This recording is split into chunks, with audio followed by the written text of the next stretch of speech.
Welcome back to the farm. It's season 4 of You've Married a Farmer, Now What?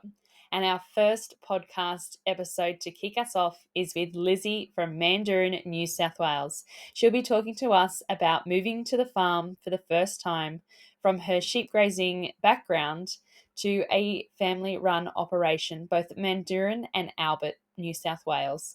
We hope that you learn some tips, tricks, hacks along the way and enjoy Lizzie's story.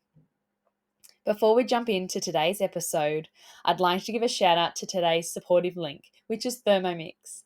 Thermomix is a big help in the kitchen on any farmhouse. Whether you're homesteading or cooking for your family, the Thermomix is a game changer, making lemon curds, jams, and jellies from as quick as 15 minutes, making food from scratch, and being able to restock your pantry from other staples you already have is a game changer.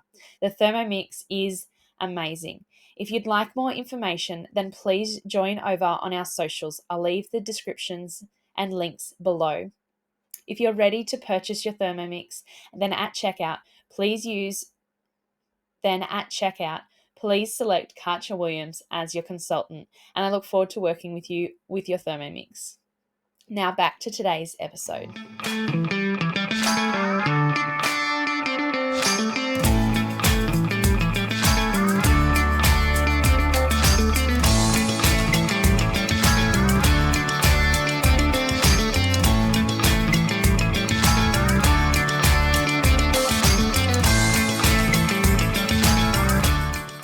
Welcome to the farm.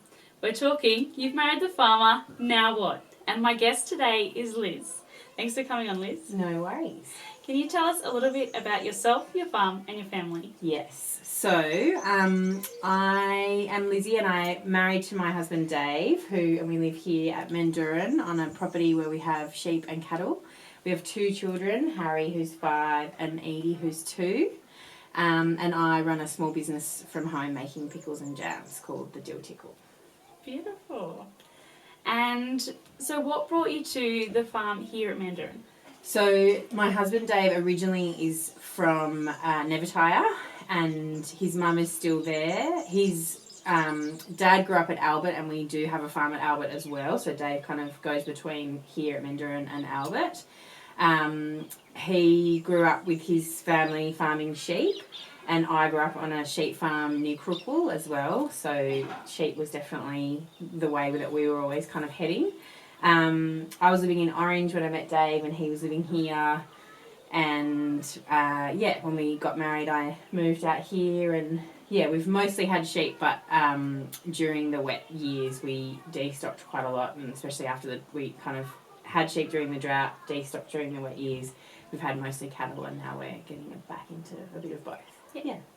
That's a great combination. Yeah, it is. It's a good, works well. And, it's nice to have the variety of having the farm at Albert as well because it's, quite different, and so we have we are able to be flexible with moving stock around and stuff, which works well. Yeah. And how do you find the travelling between both places? Well, I don't really go out to Albert very much. Dave does that mostly on his own, but he's actually out there today, and it's hard because it's sort of you've got to juggle it all, and he also works off farm, so there's a lot going on. It's a bit of a juggle, and he used to have his dad to help him a lot with that, but his dad passed away earlier this year, so it's just been a whole kind of new thing to get into a new routine with all of that. Yeah. Learning what each other was doing and how to find a smooth processes going forward. Yeah. So when you did move to the farm, Lizzie, did you find there was any lessons that you learnt that stood out to you? I mean, I think growing up on a farm, I obviously, you had an idea of what to do, and I guess that whole thing of distance and being prepared and having a well-stocked pantry and, there's a lot of sort of behind-the-scenes stuff where you're supporting your husband and all that sort of stuff. And before we had kids, I used to love getting out and helping Dave with, as whatever I could. I'm not much of a stock woman, but other little bits and pieces. Dave loves fencing and I love pulling down fences, so that was always helpful. I would help pull them down and then he would put up the new ones. But obviously since having kids, I haven't had as much time, and then since starting my business. So he does most of that all on his own. But yeah, I just think it's very much, we try and work as a team. And I guess it's that managing time and, you know, I guess as organised as you want to be, you have to go with the flow a lot with farming as well. You're reliant on a lot of external factors, and not just weather, but, you know, contractors and that sort of thing. So it's just, I guess, yeah, going with the flow and yet also being organised. And yeah, I guess a lot of that comes down to, you know, knowing that there's everywhere it takes time to get to and all that sort of stuff. But I guess I was used to that. So yeah. When you got married, Yep. or when you moved to the farm, Yep. 7 or 8 years ago, Yep. did anyone give you a piece of advice or a mantra to live by that you sometimes reflect on? I think Mum always had really good mantras. I mean, I think that whole just going with the flow is really important.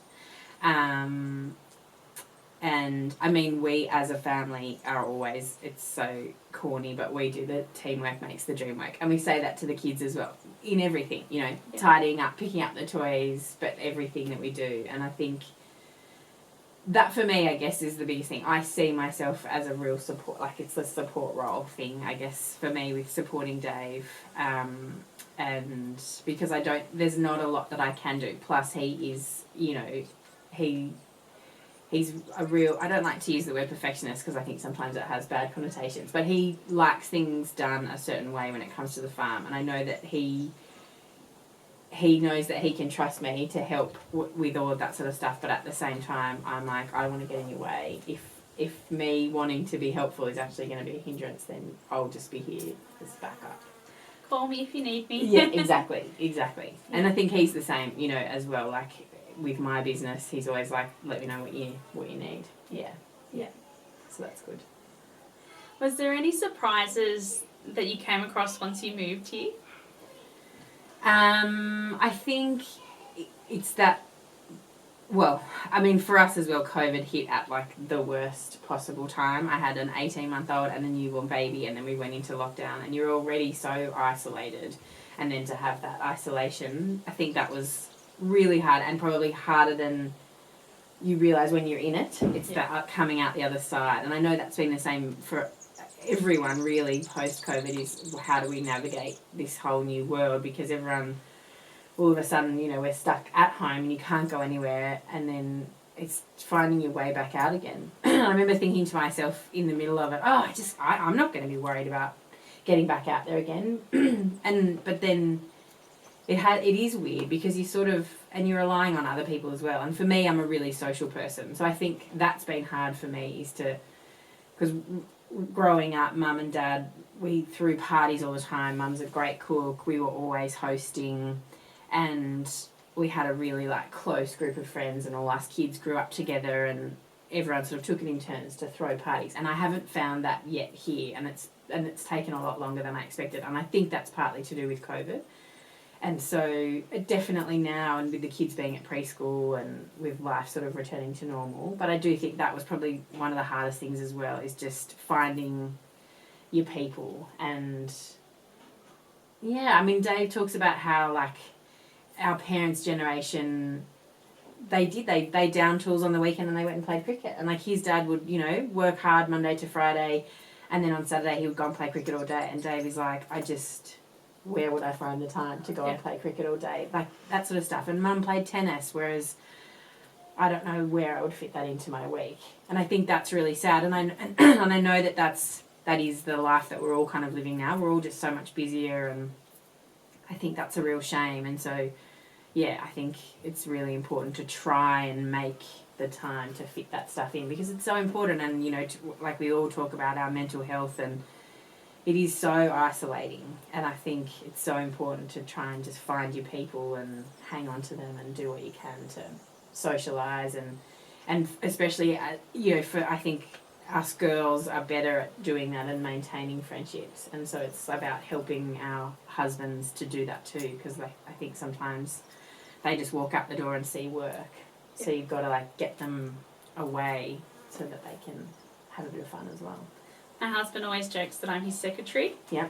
And so it's my Social job secretary. to make sure all secretary, Yeah. all areas of the secretarial job Yeah. is to timetable Yeah, I agree. those tool down times. I agree. When we're catching up, because otherwise, and I'm very good at getting in the workspace as well. Yeah. So unless it's timed in, like Yeah. written in the calendar, Yeah. it just I agree. It's and you do. very easy not to do it. It takes effort, and I think it takes more effort now since COVID, because I think people are reluctant, and everyone kind of got into that like, I don't want to say yes because we'll probably end up having to cancel. And I think people are taking a long time to get out of that mentality. Whereas I'm a person who's like, something social, I'm there. You tell me where and when, and I will be there. Yes. And I'm not sure if you found it, but after each kid, after each pregnancy and birth, and then going back out, I sort of found like I'm a very social person, but I'm sitting here at this party and I'm trying to relearn how to talk to people. Yes. And I think in combination with having kids in that time slot and in COVID, Yeah. it's very much a how do we do this again? Yeah. Absolutely. And I think, all of that stuff that, that every mother goes through of like trying to finish a conversation without interruption and all that sort of stuff. But yeah, then everyone's just still trying to figure out, and yeah, and the world is seriously depressing a lot of the time. And it's just trying to avoid talking about all of that all the time and just find the good stuff and focus on that. Yeah. Yeah. With small talk when you are entering into a conversation, apart from the weather, when we're talking to, people in rural communities and our husband, what are other small topics that you find? Food. Food is a good one, yeah. I mean, I'll work that into any conversation.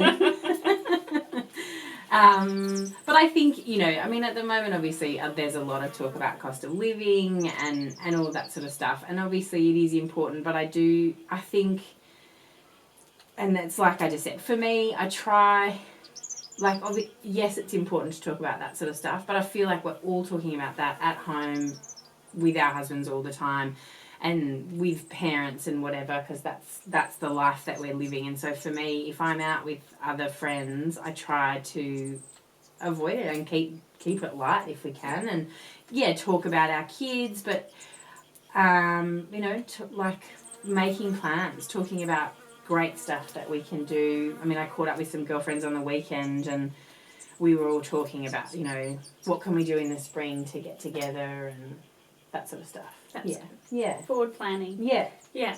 Yeah. Good to have things to look forward to, definitely. Yeah. Yeah. If someone else was moving to the farm or into your local district, what advice would you tell them about moving to the farm?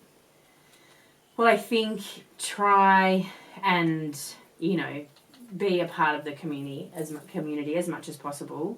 And I think that was another thing that for us as well, the timing of having little kids and COVID made that really hard, and I think set us back a lot. We're kind of only managing to get into all of that stuff now. But I think wherever possible, and find your people and really make that work for you.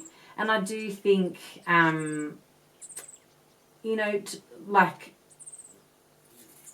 look at the people that are going through what you're doing as well. And it's that whole thing of, don't compare yourself to others, but also look at what you can learn from others and see what they're doing and how it works for them.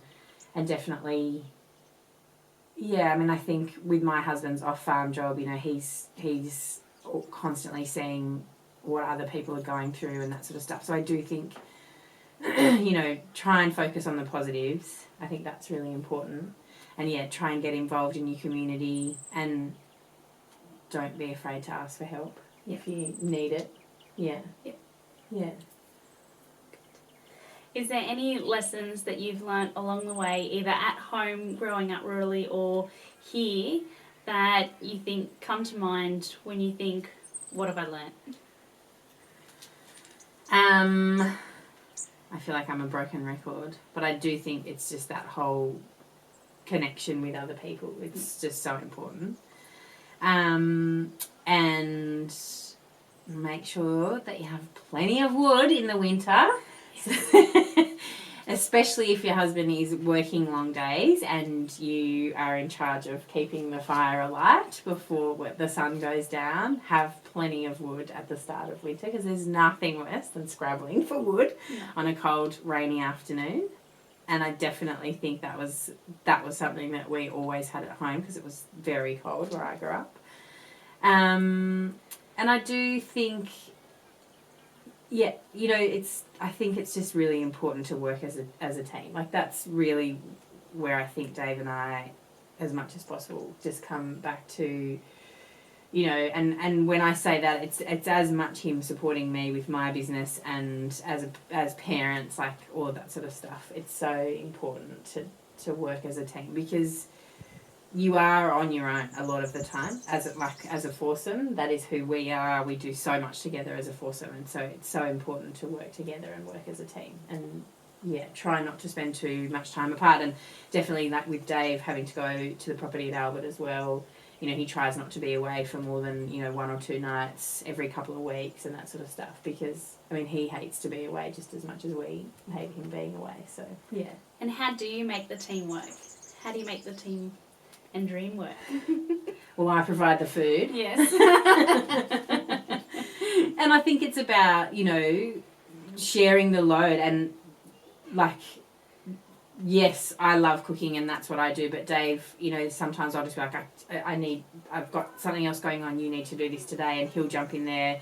Same as, you know, usually, like, Dave's the one who feeds the dogs, but if he's away or too busy, going to be home late from his office job, the kids and I will jump in and do that.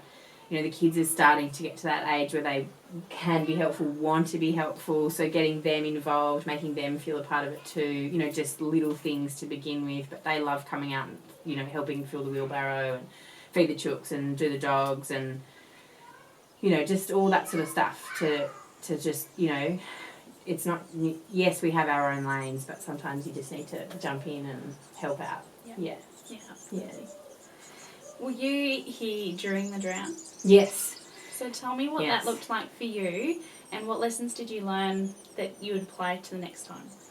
Well, definitely, and I mean, Dave is amazing at this, but it's the future proofing. So one of the main things that he did in the last drought was water, and getting our properties, you know, with fail-safe water, so that the next time it happened, he wasn't digging trenches and laying pipe in rock-hard dirt, and life was a misery. So now that's in place, you know, and I think that's so important. And I think that's a lesson, you know, everyone talks about it. Like, you can't just go, okay, now the drought's broken and we'll deal with it next time. No, you need to, like, let's be prepared so that it's not as hard next time. I mean, obviously it's always going to be hard and it's different every time, but yeah, I think that was a big thing, to just, really be prepared for that sort of stuff.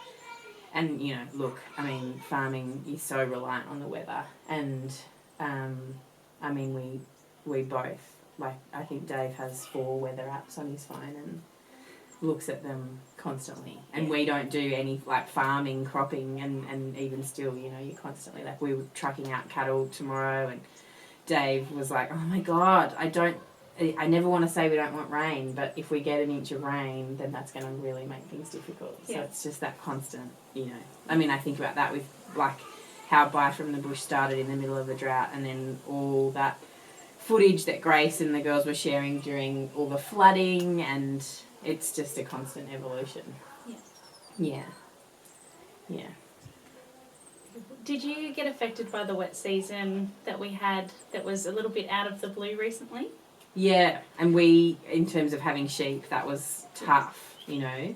And I remember, I remember having moments of saying to Dave, "Oh my God, we're never having sheep again. Like, why would we have sheep?" But then you think about now as it's getting drier and drier, and it's like, oh, sheep are great now. We'll just swap them out. Yes, exactly. But yeah, I mean, those wet years were tough, and as Dave says, it's harder. Like, it's harder to get stuff done in those wet years. Yeah. At least during a drought, you can be doing that future proofing. I mean, there were things where, like, that needed to be done, but you couldn't even drive a tractor into a paddock because you knew it would get bogged. Yeah. So I know for Dave, he felt really useless. You know, he just, like, I not useless, but, you can't get anything done. It was hard, really tough years. And so hard in a different way to the drought. That's obviously really awful as well. And in terms of stock losses and that sort of stuff, it's both in drought and flooding years. It's just a constant roller coaster. My dad and grandfather always said you lose more stock in a good season or a wet season than you do in a dry season. Absolutely. And that's always really interesting. I didn't quite get it until we did the drought and then we did the wet season. And I was like, makes sense. Yeah, absolutely. It's an adjustment always. Yeah.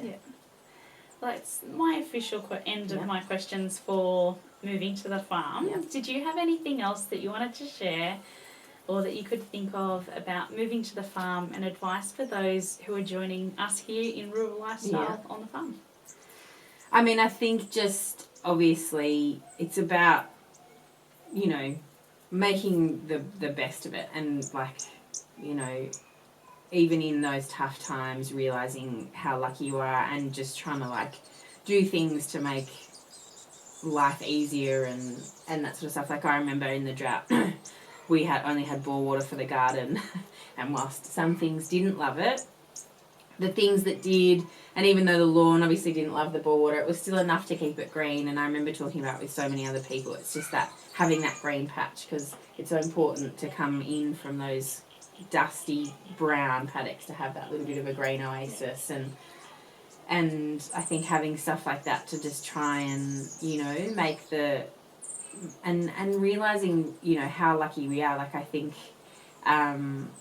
we go to Sydney to visit friends and family and the kids are just, their minds are blown. But then we have friends who come out to visit us and they are just wow, look at the space you've got here. And sometimes you forget how lucky you are. And yes, it's hard, and it's hard in different ways to, other people, and we're all going through it. But I think that's the other thing to remember is you're not alone. Everyone is going through it and affected, by life on the land in different ways, good and bad. So I think that's really important to just remember what we're contributing back to everyone else's lives, which is really important. And definitely just that power of community and friendships and holding on to people, that live life like you and embracing that and sharing it and making the most of it. Thank you for joining us here on the farm. As we spoke, You've Married a Farmer, Now What with Lizzie. I hope that you've gotten some great tips, tricks and hacks out of her story as we've listened along with her and learnt what it was like for her moving to the farm for the first time. If you've enjoyed Lizzie's interview and content like this, then please subscribe to the YouTube channel as well as the podcast.